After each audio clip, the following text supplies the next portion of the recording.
آج سورہ بنی اسرائیل کی تلاوت کی۔ اس میں اللہ تعالیٰ نے معراج کا واقعہ بہت تفصیل کے ساتھ بیان فرمایا۔ جو معراج کے موقع پہ ہم سنتے رہتے ہیں، والدین کے ساتھ اس نے سلوک کی، اس میں تاکید کی گئی کہ جب والدین بوڑھے ہو جائیں تو ان کے لیے دعا مانگو، رب ارحمہما کما ربیانی صغیرا، کہ اللہ ان کے اوپر رحم کرنا جس طریقے سے ہم بچپن میں اس طریقے سے ان کے اوپر ہم خیال رکھتے تھے، جیسے اے اللہ تم ان کے اوپر رحم فرما۔ فضول خرچی کرنے والوں کو سخت تاکید کی گئی ہے، فضول خرچی سے اپنے آپ کو بچائیں۔ اس کے بعد پھر سورۃ الکہف شروع ہوئی۔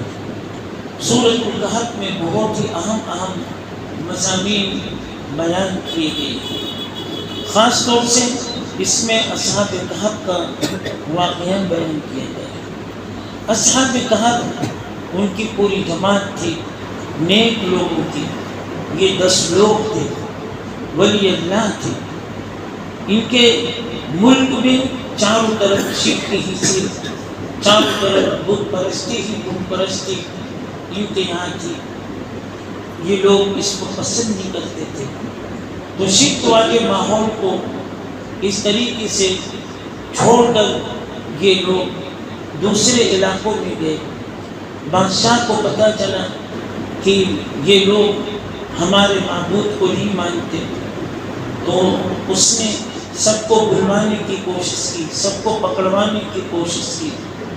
ان حضرات کو پتہ چل گیا تو انہوں نے اپنی جان کی حفاظت کے لیے اس طریقے سے غیبی طریقے سے اپنی حفاظت کے لیے اللہ کی خاص طور سے غیبی مدد آ گئی، نصرت آ گئی کہ غار اس میں یہ لوگ اس طریقے سے چھپ گئے۔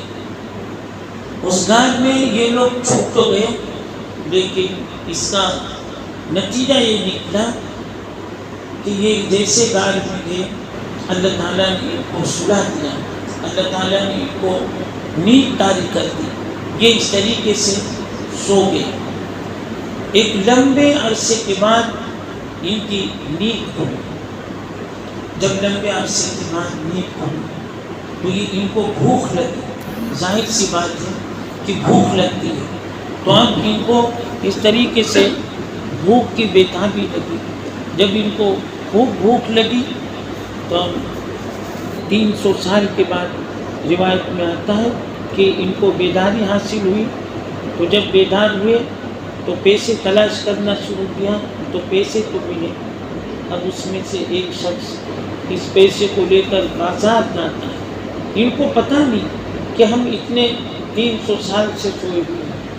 اب وہ بازار میں جاتے ہیں کھانا خریدنے کے لیے، تو سکہ ہوتا ہے، تو اس سکے پر وہی پرانا جو تاریخ میں لکھ دیا گیا تھا کہ یہ لوگ حکومت سے بغاوت کر کے اس طریقے سے چھوڑ کر جا چکے ہیں۔ جب وہ سکہ لوگوں نے دیکھا تو پتہ چل گیا کہ ہاں یہ 10 لوگ حکومت سے بغاوت کر کے گئے تھے، یہ تو اسی زمانے کے لوگ ہیں۔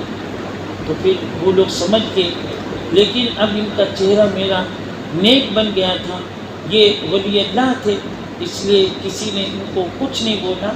پھر اللہ تعالیٰ نے ان کو زندگی عطا فرمائی۔ اصحاب کہف کے بارے میں آتا ہے کہ چین کا جو ملک ہے وہاں پر بہت بڑا علاقہ ہے، بہت دیوار کا، چین کا دیوار مشہور و معروف ہے۔ بعض تاریخی اقوال میں یہ ہے کہ وہی علاقہ ہے، اور بعض لوگ اور بھی کہتے ہیں، لیکن اس زمانے میں وہ زمین بھی اور وہ جگہ بھی مل گئی جہاں پر اصحاب کہف کی جماعت چھپی ہوئی تھی۔ اصحاب کہف بڑے نیک لوگوں میں سے تھے، ان کے نام بہت سخت ہے، تحمیر وغیرہ سب تفسیر کی کتابوں میں لکھا ہے کہ ان کے نام سے اگر کوئی آدمی دعا مانگے وسیلہ لے کر تو اللہ تعالیٰ ان کی دعاؤں کو قبول کرتے ہیں۔ عاملین تعویذات میں ان کا نام خاص طور سے استعمال کرتے ہیں، ان کے نام بہت بابرکت ہے، بہت بابرکت ہے۔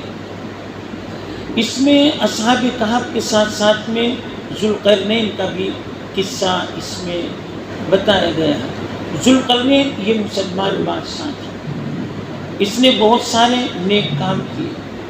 اس کی نیکیوں میں یہ ہے کہ یاجوج ماجوج یہ قیامت سے پہلے آئیں گے۔ یاجوج ماجوج وہ ایسی قوم ہے، الگ انسان سے الگ ہے، کہ جس کھیت میں یہ پہلے ظاہر ہو گئی تھی تو یہ کھیت کو صاف کر لیا کرتے تھے، پوری کھیت کو اس طریقے سے صاف کر لیا کرتے تھے۔